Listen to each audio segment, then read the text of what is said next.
The first of the month always felt like a ticking clock to Evan. The kind of day where sunlight doesn't look warm anymore. It just exposes how empty your wallet is. The coffee had gone cold hours ago, and the stack of unpaid bills sat on the kitchen table like quiet witnesses to his failure. Rent was due, and his bank account had a balance that mocked him. He tried not to look at it.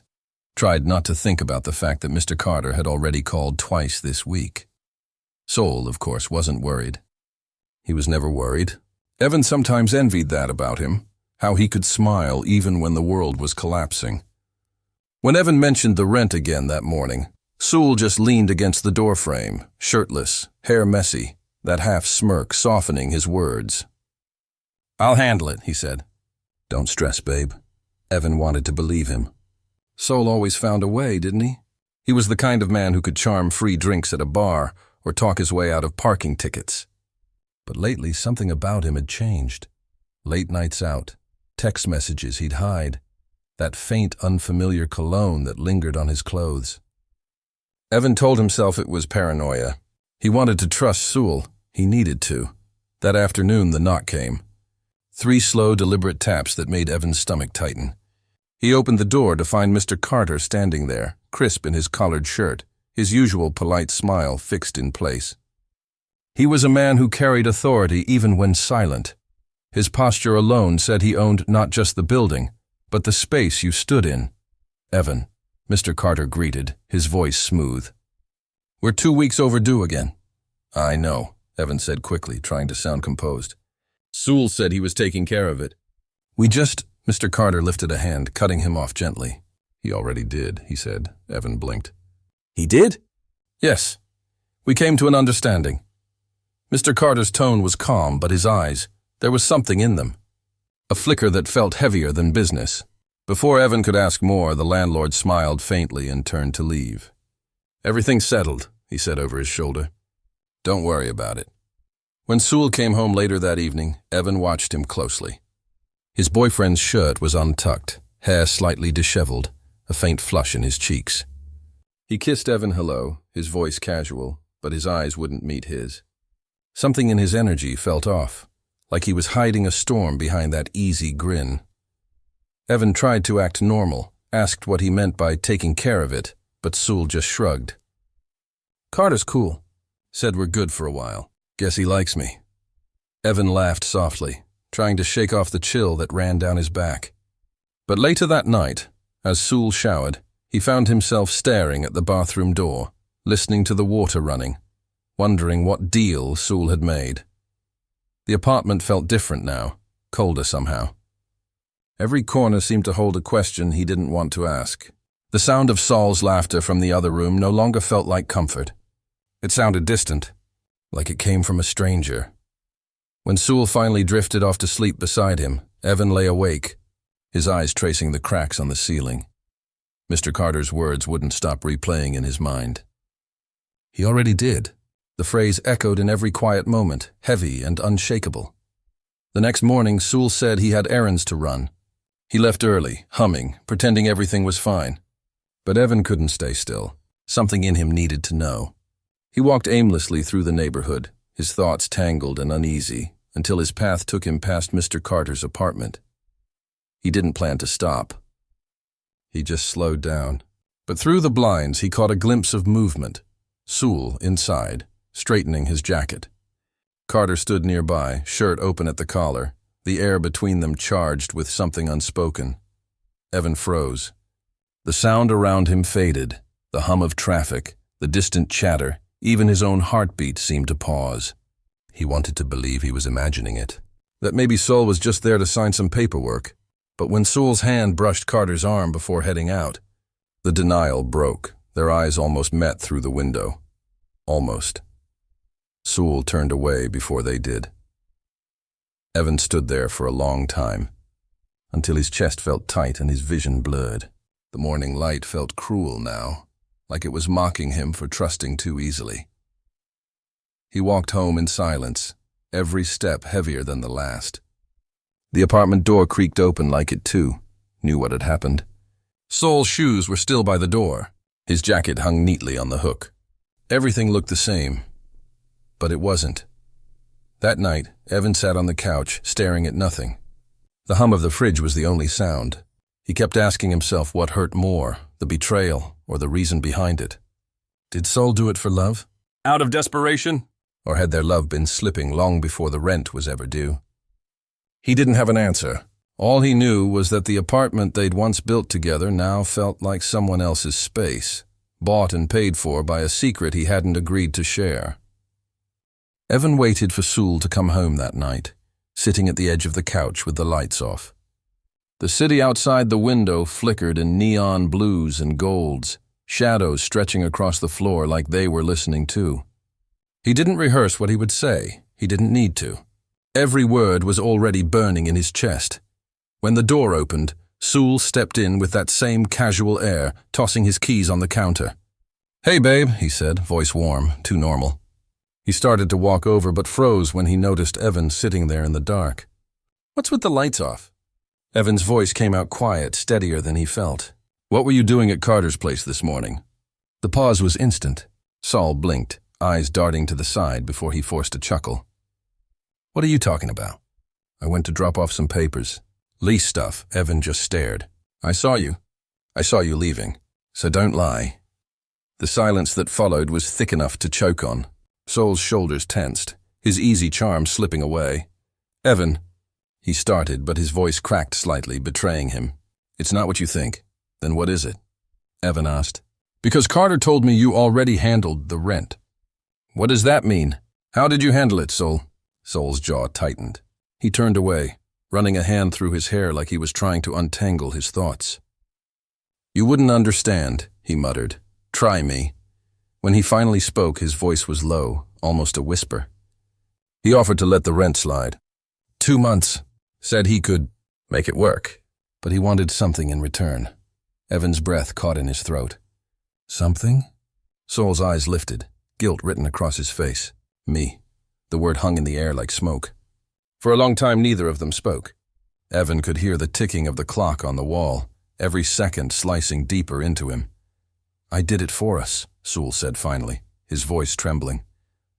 "I didn't know what else to do." "You've been stressing so much, losing sleep." "I couldn't watch that anymore. I thought if I just took care of it, we'd be fine." Evan's eyes burned. "You thought sleeping with our landlord was taking care of it."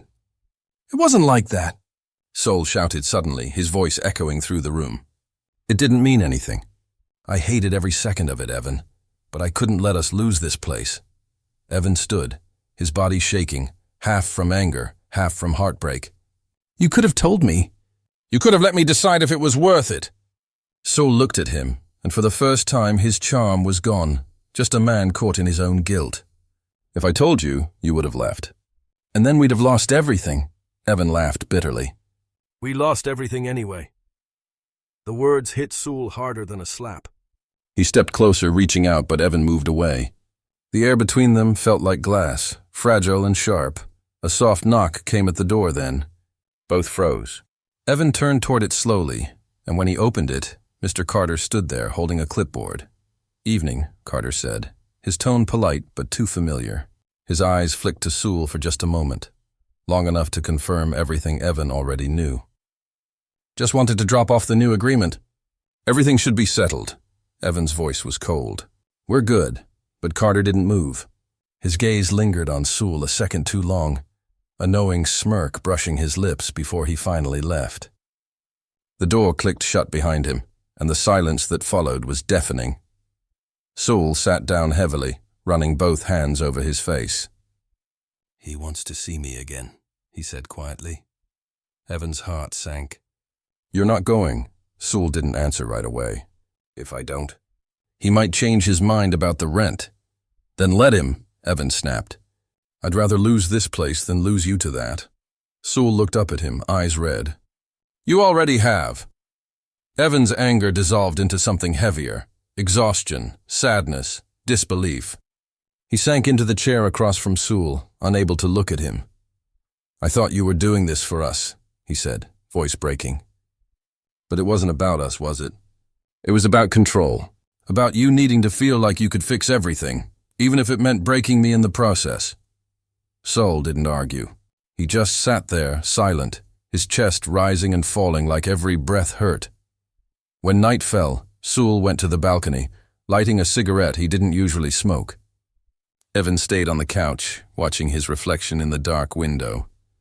The city lights blinked like distant stars, and for the first time in years, the apartment didn't feel like home. The bed they shared that night was cold. Sewell tried to reach for him once, fingers brushing Evan's back, but Evan turned away. The touch lingered like a ghost long after. As dawn crept in, Evan realized something painful. Sometimes betrayal doesn't come from hate, but from love twisted by desperation. And that made it hurt even more. The days that followed felt like they existed in a strange blur. Not quite silence, not quite normal life either. Evan went through the motions, but nothing felt grounded anymore. The air in the apartment was heavy, filled with unspoken words and invisible walls. He and Sewell moved around each other carefully, like strangers sharing the same small cage. Sewell tried to talk once or twice, but the words fell apart before they could mean anything. Evan didn't want excuses anymore. He wanted to stop feeling the ache in his chest every time he looked at the man who had promised he'd never hurt him. On the third morning, a knock echoed through the apartment again. Evan hesitated before opening the door, half expecting, half dreading who it would be. Mr. Carter stood there, holding an envelope in his hand. His expression softer this time. "Just came to finalize the paperwork," he said. His tone wasn't smug anymore, not even confident. More like someone who realized he'd broken something fragile. "Sewell told me he wouldn't be continuing anything. I respected that." Evan didn't respond right away.